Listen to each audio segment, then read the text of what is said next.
tempo, né, que não consegue passar. A última vez que ele estava no Brasil, nós tentamos agendar, mas acabou tendo alguns desencontros, uma agenda acaba ficando bastante cheia, não deu certo. Mas ele está aqui conosco hoje de manhã, vai apresentar também Fernando, pode chegar até aqui, pastor. Ele vai ter a oportunidade de explicar para a gente como serão os próximos passos ali do ministério na África, né? O pastor Divino já é um missionário sustentado por nossa igreja há uma longa data, já acho que um dos primeiros missionários a serem adotados aqui na nossa igreja. Então é uma alegria para nós recebê-lo aqui, ter a oportunidade de ouvi-lo compartilhar sobre as grandezas de Deus ali naquele campo moçambicano e também a oportunidade de sermos desafiados pelas Escrituras nessa manhã pelo irmão. Deus abençoe, pastor.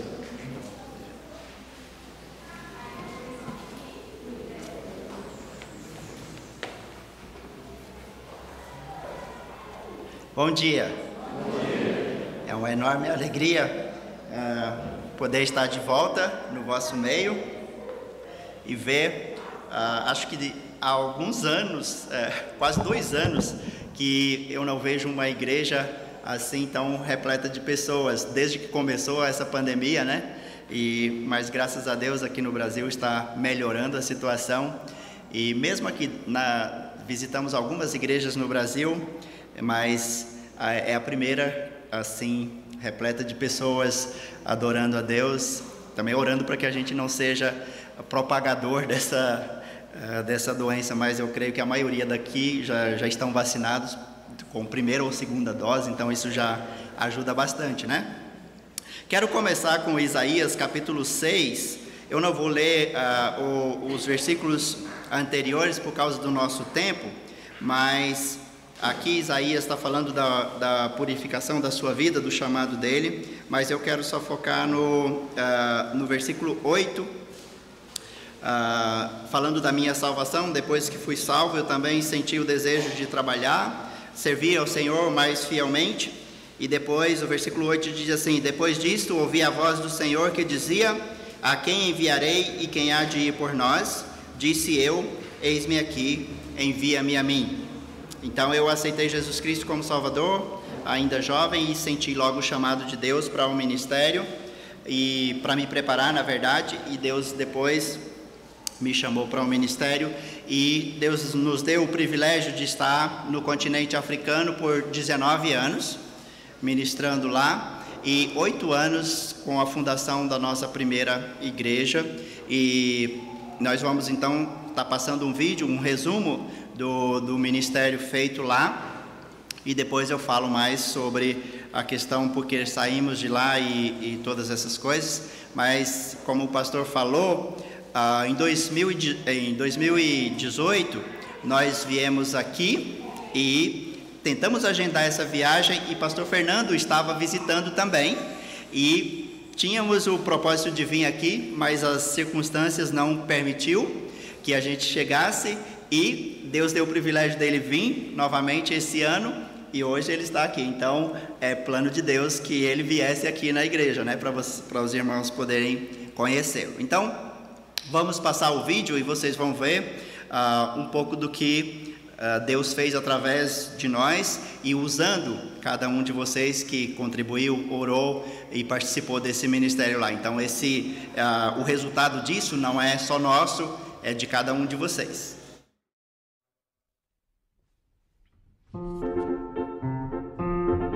Shangela Yehovah, wena moya wanga, ken sabido lerikulura osia wena, diken sile osi, diken sile osi, imilo moni timbilu, diken sile moku.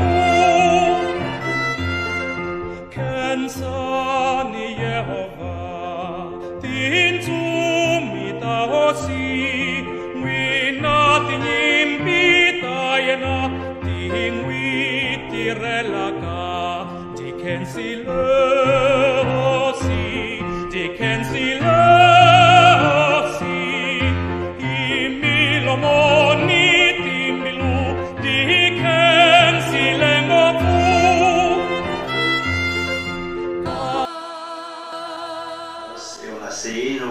interior de Goiás, uma cidade no interior, próxima da cidade de Anápolis. Eu sou o penúltimo filho dos meus pais e era jovem, por volta dos 19, 20 anos. Então eu deixei os meus pais na roça e mudei para Anápolis, frequentar a igreja.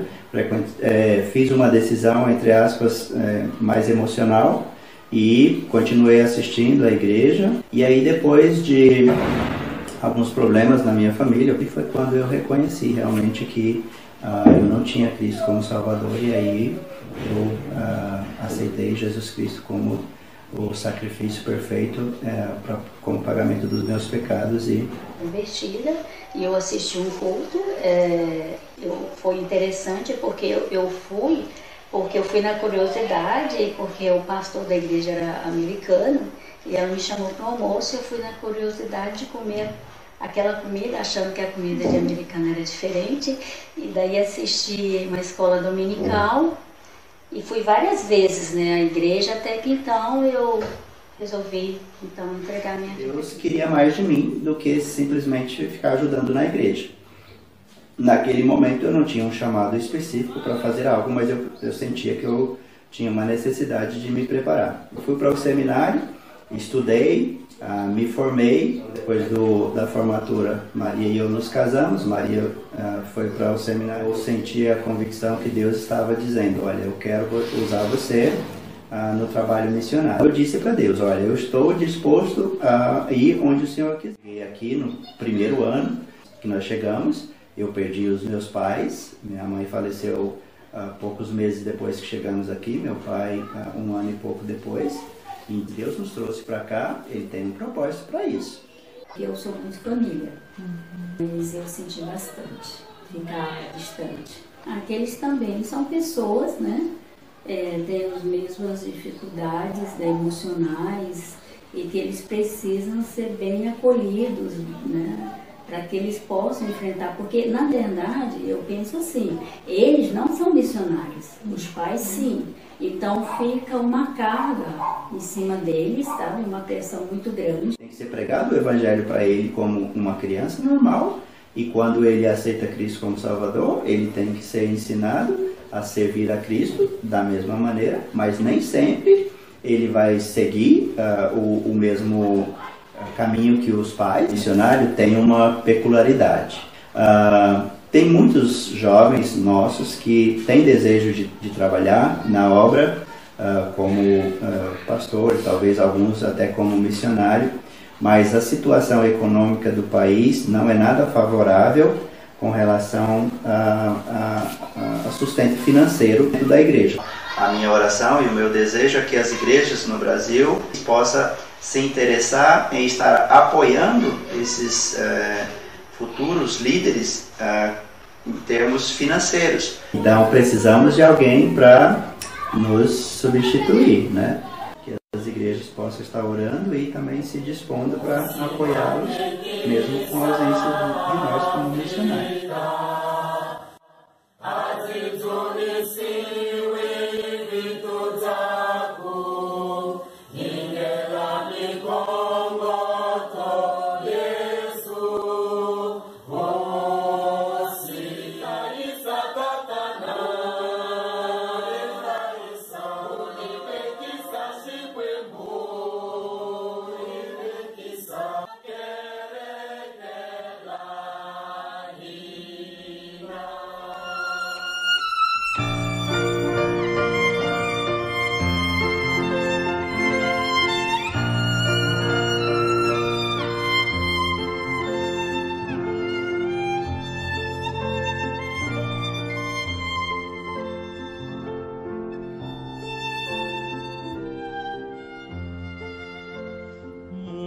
Kutsuri Hosea mina wandiranda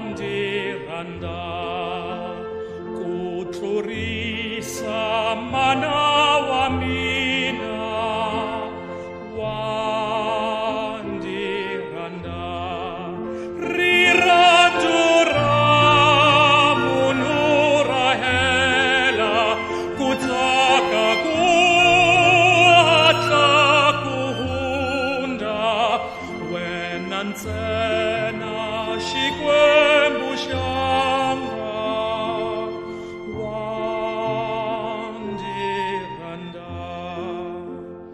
fukandinga hanya misabe wandiranda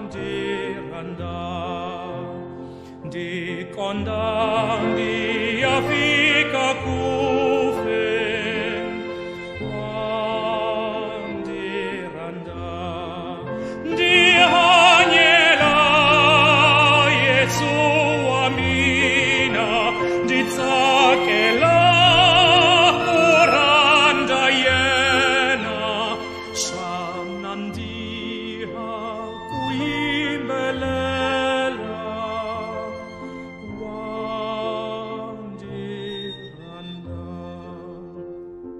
miluyanga ambiyipiha wandiranda nilokondi tua kukarala wandiranda dinga karati wa isibi dikarele kuashidoi kambe andi tsiki kubula wandiranda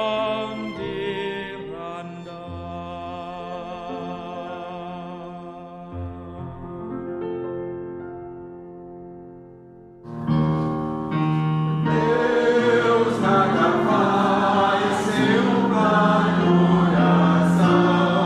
Quando provas se servem da formação, Gogoguna, Anacona, Mugana,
Wabanune watin sumiri randura hosi Yesu misava ilo bile aitikile shikwem.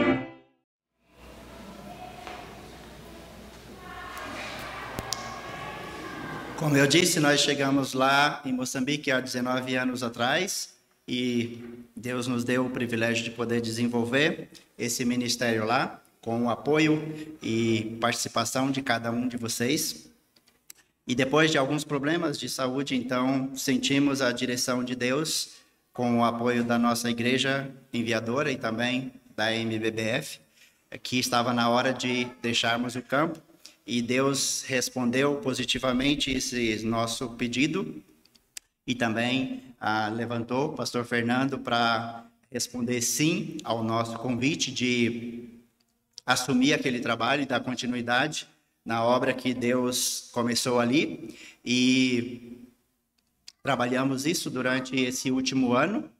E em janeiro, pastor Fernando foi, em novembro, o pastor Fernando foi convidado pela igreja para ser o pastor auxiliar. Em janeiro ele assumiu e alguns meses antes da nossa saída, em julho, ele assumiu como o pastor da igreja e também sentimos a direção de Deus para trazê-lo até o Brasil para visitar as igrejas e mostrar para os irmãos pessoalmente, né, o investimento de vocês.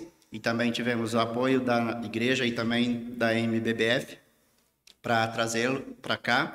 E Deus nos deu esse privilégio. Estamos aqui no Brasil, chegamos dia 7 de julho e o retorno dele está para dia 9, quarta-feira, próxima quarta-feira, ele viaja na madrugada. Então, hoje, essa igreja é a penúltima igreja que estaremos visitando, e aí, à noite, a última igreja, e assim os últimos preparativos para o retorno dele para Moçambique, dia 9.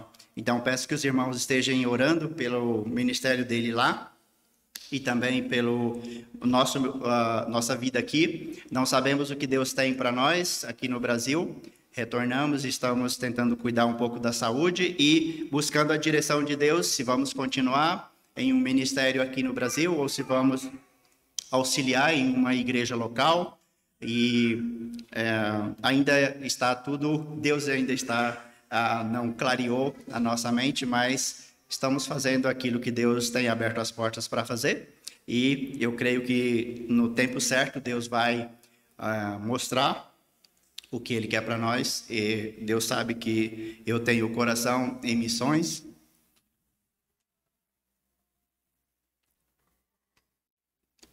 E eu quero estar servindo a Ele onde que Ele quiser.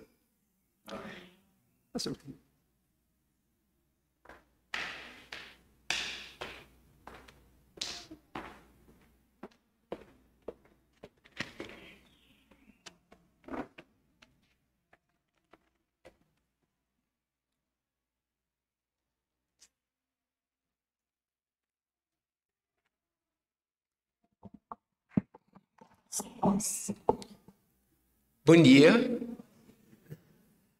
Eu acho que todos esperavam que eu falasse um dos nossos dialetos, né? Não, Moçambique também fala português, fomos colonizados pelos portugueses, né? Então, primeiro quero agradecer a Deus por essa oportunidade que Ele tem dado a mim, pastor Divino, também, de podermos estar aqui na igreja, conhecer os irmãos e também a compartilharmos um pouco daquilo que Deus tem feito lá em Moçambique. E quero agradecer também à igreja pelas contribuições, por meio financeiramente falando, e também através das orações, porque tudo que aconteceu lá e que está a acontecer na igreja é graças ao trabalho de Deus, usando a igreja para que possa ser um meio para contribuir, para que isso possa continuar. Então, desde já agradeço. Para tal, quero dizer que eu sou fruto do trabalho que a igreja investiu lá em Moçambique durante todos esses anos. E dou graças a Deus por esse privilégio que eu não esperava retornar para cá, para poder conhecer novamente os irmãos, porque eu lembro que em 2018, quando estávamos na igreja de Tatuapé, os planos também eram vir para cá. Só Deus foi fechando as portas, não permitiu, e sem esperar este ano aqui, permitiu que eu viesse e conhecesse os irmãos. E para mim é um grande prazer e um grande privilégio conhecer a todos. Falando um pouco de quando eu me converti, eu comecei a frequentar a igreja desde criança. Na verdade, a igreja começou, como viram na primeira foto, numa das casas de um dos irmãos, chamado Fernando também. E eu brincava na casa ao lado. Sempre ouvia os meus amigos que frequentavam lá nas classes de menores e falando sobre pecado, falar sobre a questão de mentira, sobre roubo, que essas coisas eram pecado.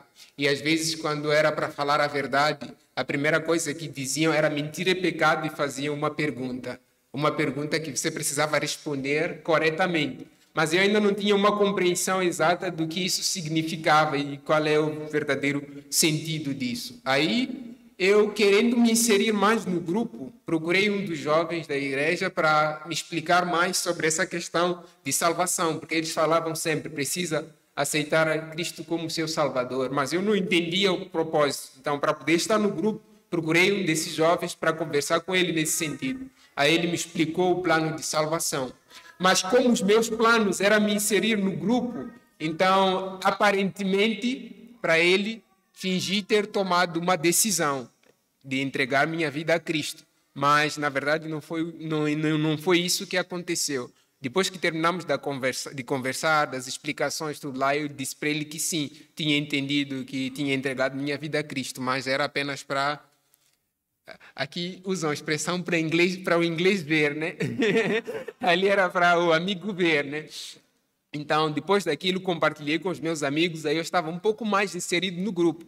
Mas durante esse período também, eu me afastei de frequentar a igreja. E os meus pais são religiosos, eu sou o último filho de 7 irmãos.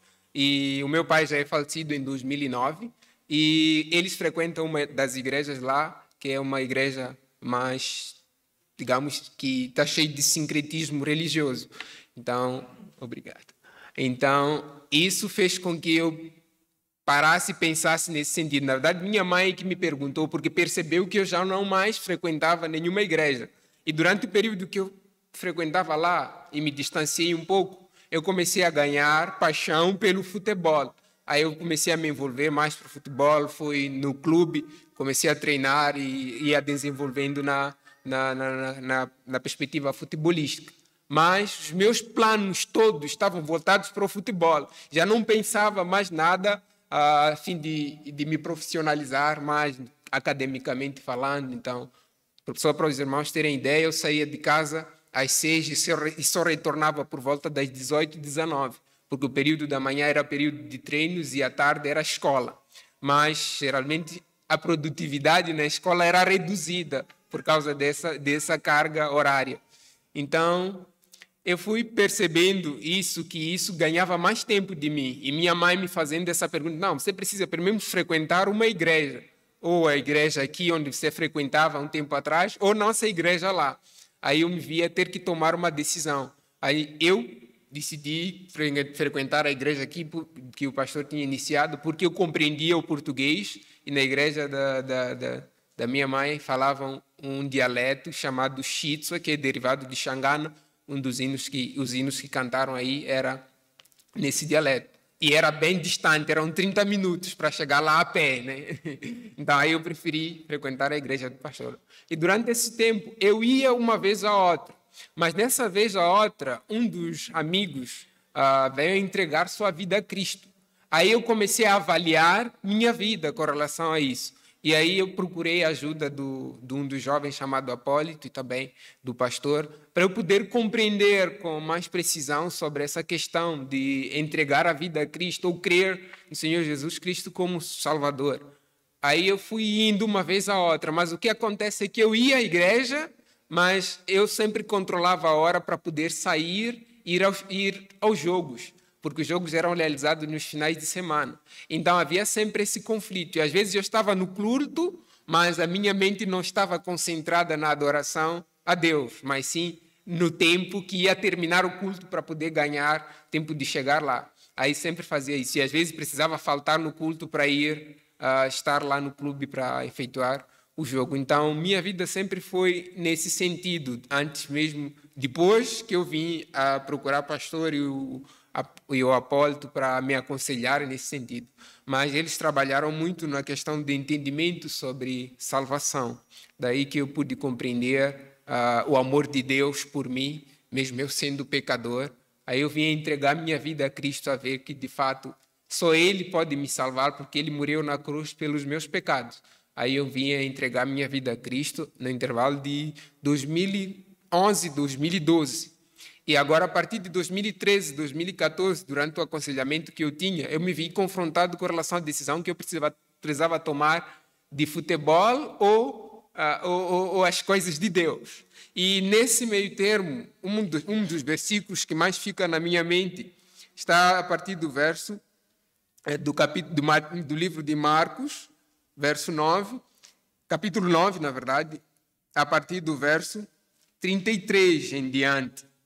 Esse todo o contexto me ajudou a compreender a decisão que eu precisava tomar na minha vida. O versículo diz assim, eu vou ler o verso, todos, não sei se já acharam.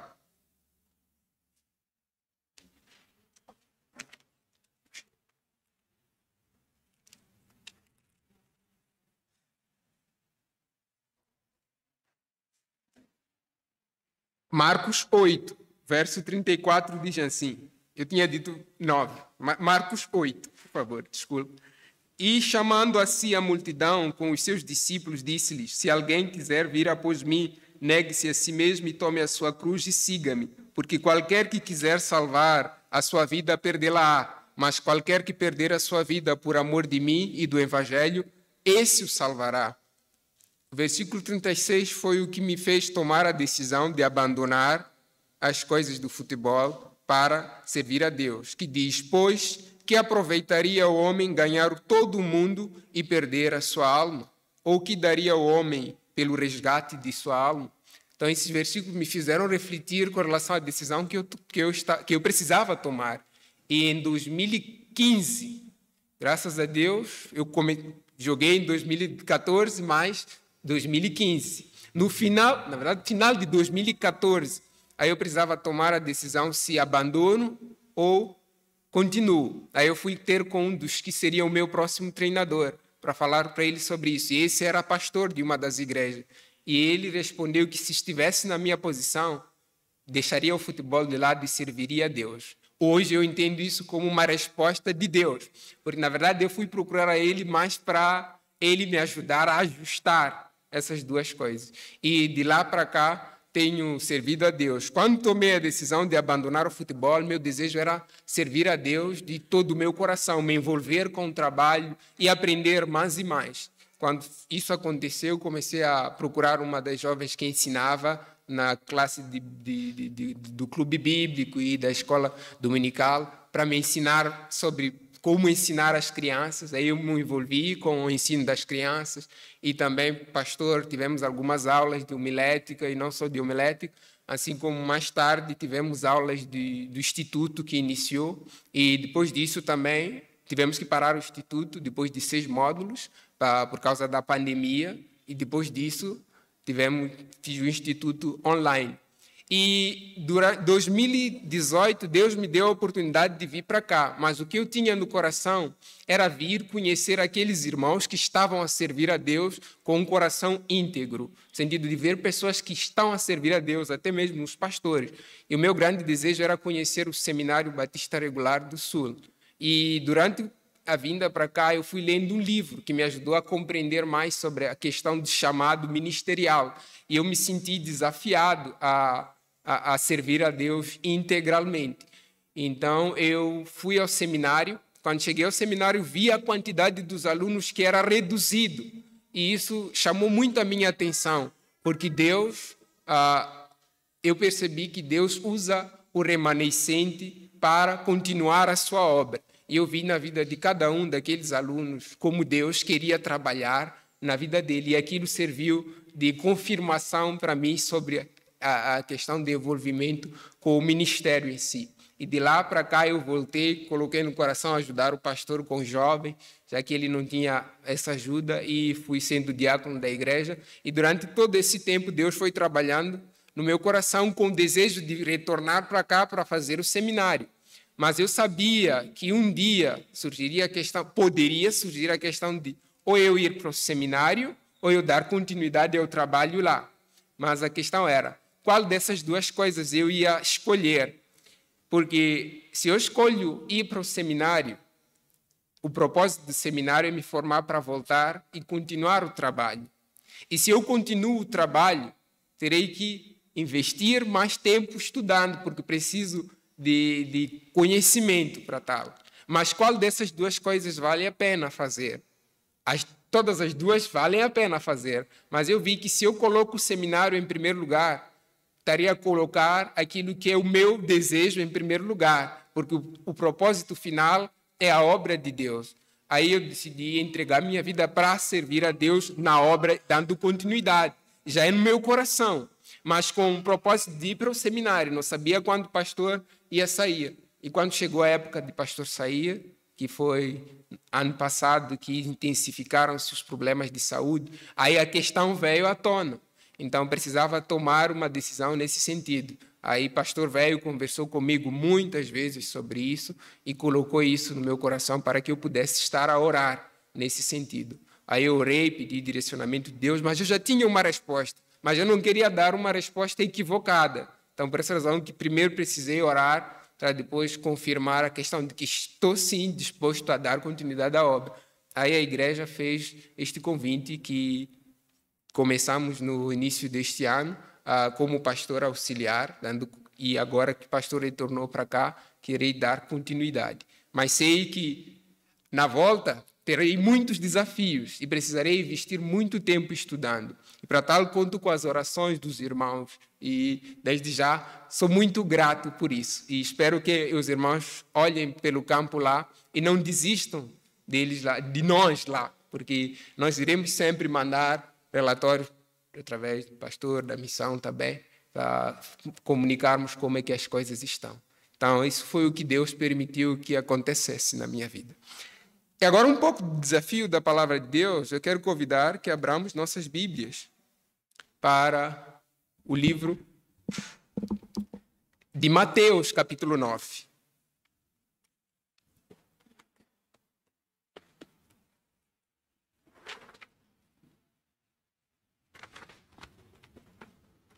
Mateus, capítulo 9.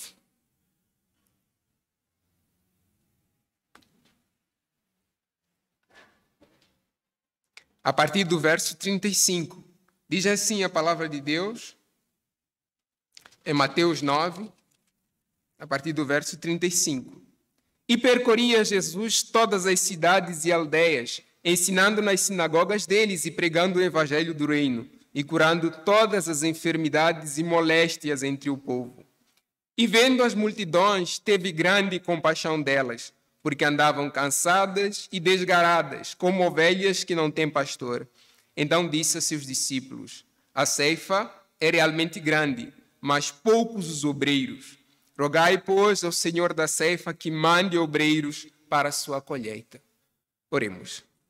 Senhor bendito, graças te rendemos pelo privilégio de estarmos aqui reunidos para estudar a tua palavra. Pedimos que o Senhor nos dê discernimento, nos dê compreensão do teu propósito em nós e trabalhe em nós de maneira que, ó Pai, sejamos exortados a fazer a tua vontade em tudo, Senhor. Abra a nossa mente para compreendermos a tua palavra e sairmos daqui edificados segundo a tua graça e misericórdia. E usa este teu servo para cumprir o teu propósito hoje, segundo a tua graça. No nome bendito do Senhor Jesus Cristo é que oramos. Amém.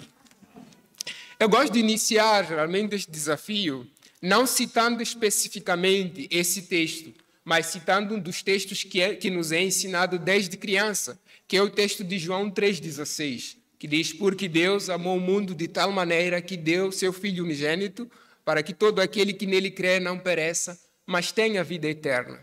Porque neste texto eu consigo ver aquela que é a centralidade do amor de Deus. Esse amor de Deus que vai capacitar o crente a responder positivamente, com fé e depositando sua confiança plena no sacrifício do Senhor Jesus Cristo, na cruz do Calvário. E não só vai capacitar o crente a fazer isso, mas também capacita o crente a viver de tal modo que o Senhor seja glorificado através da sua vida, através das suas escolhas, e não só através das suas escolhas, mas sim através do meio que a pessoa está inserida. Então, conseguimos ver aqui como Deus nos ama, derramou esse amor, fez com que o seu amor transbordasse em Cristo Jesus, de tal modo que hoje, quando observamos para Ele, somos impactados.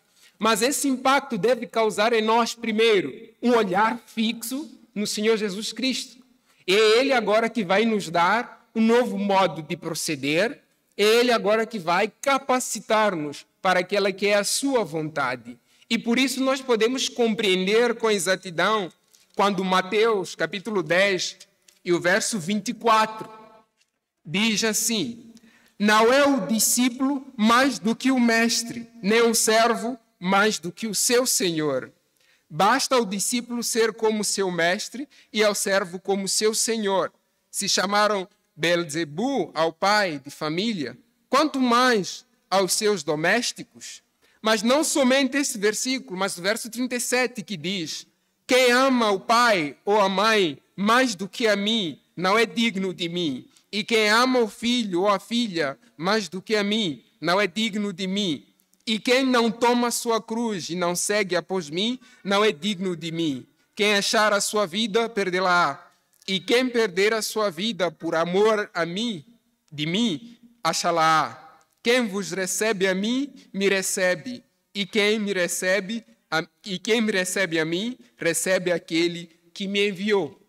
Vamos compreender o impacto do amor a Deus, que nos faz abdicar de todos aqueles que são os nossos desejos, que nos faz abdicar de tudo aquilo que era o nosso interesse, nosso propósito, antes de conhecê-lo. Agora que o conhecemos, sabemos das implicações que esse amor a Ele vai ter, das lutas que iremos enfrentar, a fim de manifestarmos o desejo que temos de agradar a Deus em todos os nossos caminhos. Então, eu tenho como hoje o desafio as marcas do Mestre no meio do seu povo. O verso que estivemos a ler, o verso 24, diz: não é o discípulo mais do que o Mestre, nem o servo mais do que o seu Senhor. O uso da palavra aqui no tema, que é as marcas do Mestre no meio do seu povo, é propositado.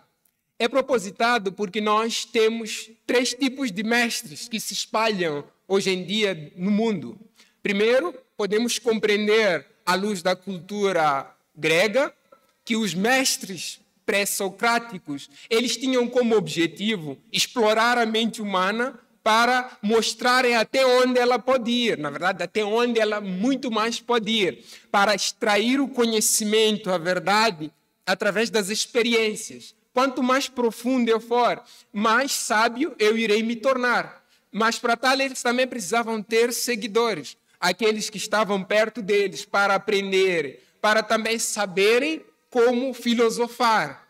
Se formos a compreender muito isso no período pré-socrático, temos muito disso.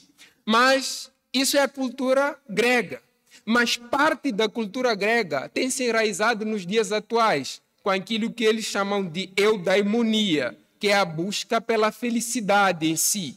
E essa busca pela felicidade tem se materializado por meio de profissões, por meio das faculdades. Geralmente temos aquilo que cada um segue um ramo específico. Então, essa tendência de só buscar esse ramo específico e produzir mais coisas nele vai proporcionar para ti felicidade, segundo a compreensão grega.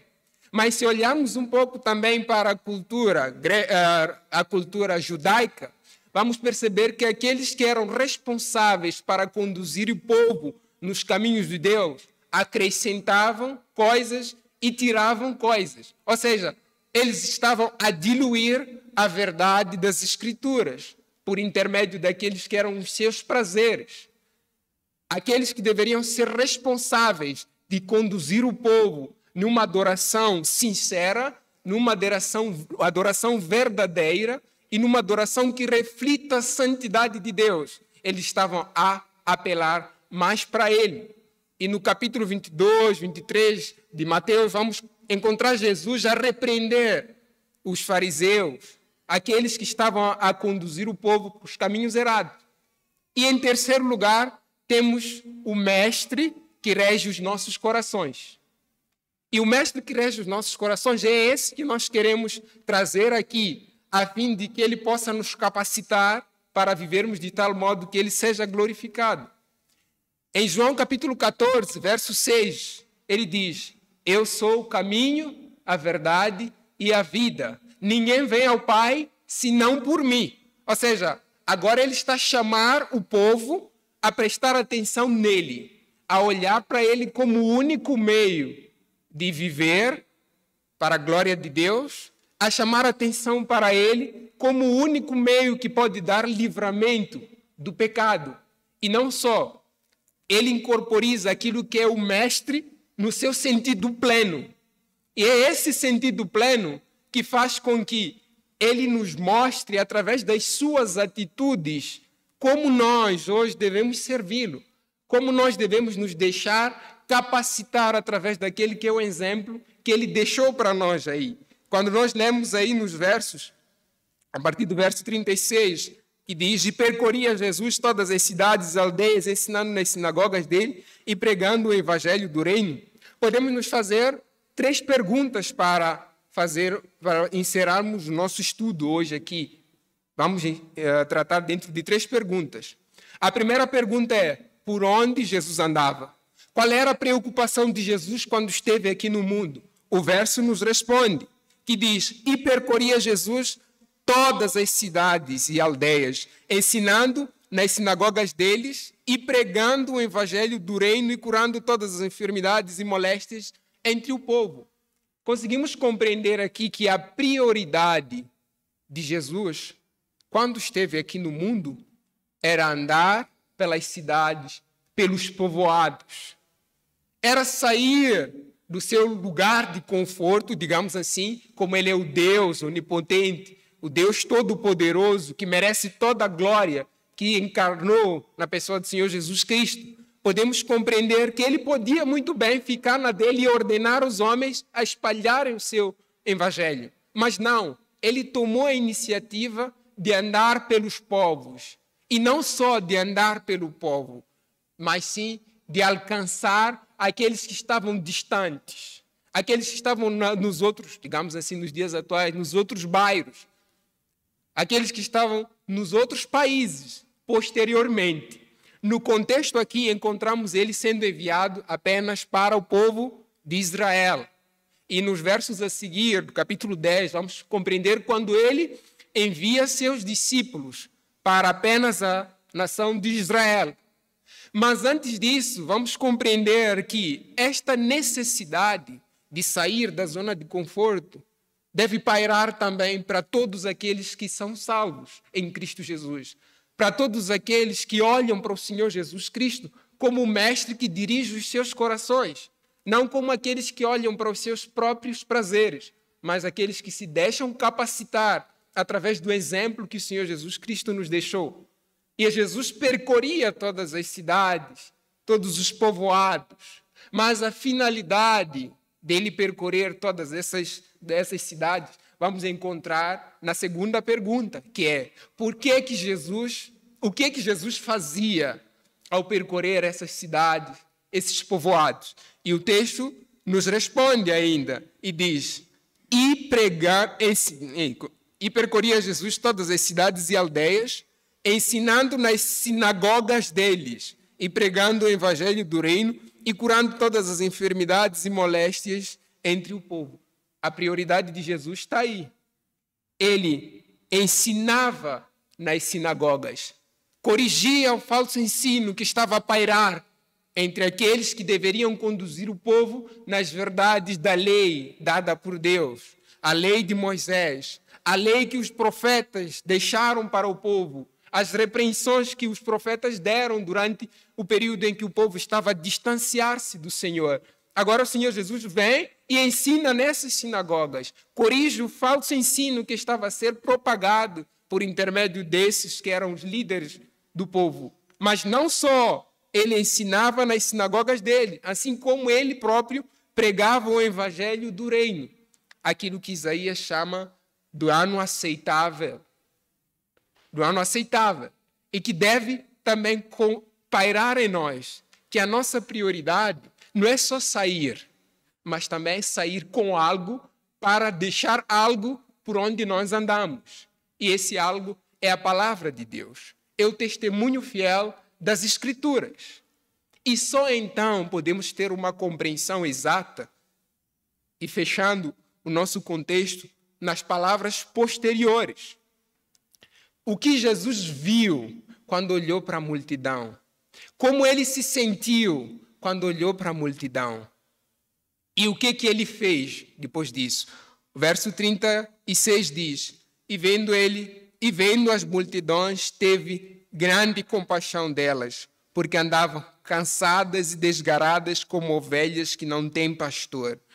Então disse aos seus discípulos: a seara é realmente grande, mas poucos os obreiros. Rogai, pois, ao Senhor da ceifa que mande obreiros para a sua colheita. Conseguimos compreender nessas palavras, quando Jesus olha para a multidão, não olhemos apenas para a multidão que o seguia, não olhemos apenas para os seus discípulos, aquele que ele os chamou para os capacitar, para orientá-los. Não, olhemos para a multidão também no sentido mais abrangente. Se dissemos primeiramente que ele andava pelas cidades, pelas aldeias, a levar o evangelho do reino, também precisamos perceber que ele olhava para todas essas pessoas desta mesma forma. E o que ele via quando olhava para essas multidões? Via pessoas que andavam desgaradas, que andavam afastadas de Deus. Pessoas que estavam a ter prazer no pecado. E o Senhor Jesus Cristo via as consequências do pecado que estava a se alastrar no povo, as doenças, as moléstias e tudo isso. E ele faz algo maravilhoso. No verso lá em cima, 35, percebemos que ele diz, curando todas as enfermidades e moléstias entre o povo.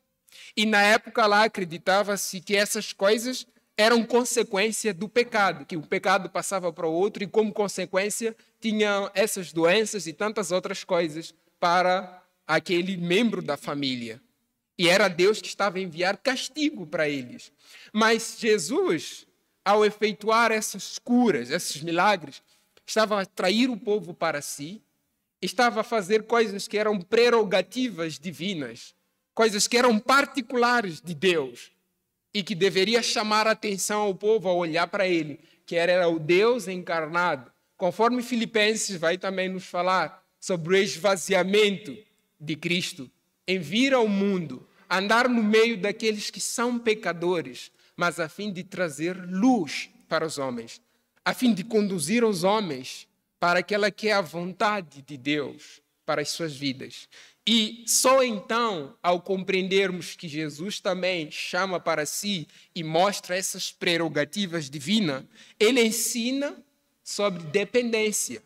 Mas ele ensina para os seus discípulos, quando ele diz, rogai, pois, ao Senhor da ceifa que mande obreiros para a sua colheita. Ele, em particular, estava a falar com os seus discípulos. E ao olharmos para os dias atuais, nós que somos seguidores de Cristo Jesus, quanto temos dependido de Deus nas nossas tarefas diárias, nos nossos cuidados familiares, no nosso tempo devocional, na casa do nosso Deus e no amor ao outro, ao próximo. Tendo essas atitudes corretas, é que podemos glorificar a Deus, é que podemos ter a compreensão da implicação que tem a dependência em Deus. Ao dependerem de Deus, neste sentido, Jesus depois manda eles andarem pelas cidades, pelos povoados de Israel, não fora para os gentios. Apenas particulariza aqui. Mas, posteriormente, depois da sua ressurreição, neste livro mesmo de Mateus, capítulo 28, a palavra de Deus diz, aproximando-se Jesus, disse, toda autoridade me foi dada nos céus e na terra. Ide, portanto, e fazei discípulos de todas as nações. Aqui já não estava mais a particularizar, estava a estender para os povos da terra, aqueles que precisavam ouvir das maravilhas, dos feitos de Deus, por intermédio do seu Filho amado, Senhor Jesus Cristo, aquele que foi dado por nossa causa. E só então podemos exercer um amor genuíno, um amor que pode se comprometer com a causa de Deus. E só então podemos dar um testemunho eficaz no bairro em que nos encontramos, na cidade em que nos encontramos, no país em que nos encontramos e também na diáspora afora, no mundo afora. Podemos impactar os outros com esta graça maravilhosa que Deus nos mostrou por intermédio do seu Filho amado, Senhor Jesus Cristo. Agora, como é que este mestre tem moldado o seu coração? Como você tem se deixado impactar com estas maravilhas divinas, com este exemplo de mestre? Estamos aqui perante um mestre que chama a atenção para ele, não aquele que chama a atenção por uma verdade relativa, não para aquele que chama a atenção para um tipo de tradicionalismo. Não. Estamos aqui perante aquele que disse que ele é o Deus, que disse aos seus discípulos, se vês a mim, vês o Pai. Se credes que o Pai está em mim. Então, João nos dá essa compreensão exata. Então, podemos olhar para Jesus Cristo como o modelo perfeito da vontade de Deus, para as nossas vidas e assim darmos um testemunho eficaz das suas maravilhas. Mas lembrando-se sempre que primeiro a igreja precisa olhar para Jesus como um exemplo máximo da sua prática. E não só isso, aprender a depender de Deus em todas as situações. A oração que nós fazemos a Deus deve manifestar dependência e orientação nele. E, por fim, estarmos sensíveis à sua vontade, espalhando o aroma do Evangelho. Porque Paulo diz que vós, a falar para os coríntios, vós sois a minha carta escrita e lida perante os homens. Então, a fim de que esse testemunho se torne eficaz para as pessoas que nos rodeiam, nós precisamos ter essa compreensão exata e vivermos para a glória de Deus. Só assim o Evangelho triunfará. E por isso é certo. E não só o Senhor Jesus Cristo será glorificado e os homens se arrependerão dos seus pecados e confiarão no Senhor Jesus Cristo, a fim de que Deus seja glorificado em Jesus Cristo. Graças damos por tudo isso e que Deus seja glorificado em nós. Oremos. Senhor Deus, graças te damos por esse privilégio de estudarmos a tua palavra. Peço que o Senhor capacite e cuide dessa congregação, dessa igreja, para que possa refletir a luz do teu evangelho, para que possa alcançar os povos através do seu testemunho. Pedimos que o Senhor nos oriente segundo a tua graça e misericórdia, para o louvor da tua glória. Graças te damos por tudo, o nome bendito do seu Filho amado, Senhor Jesus Cristo. Amém.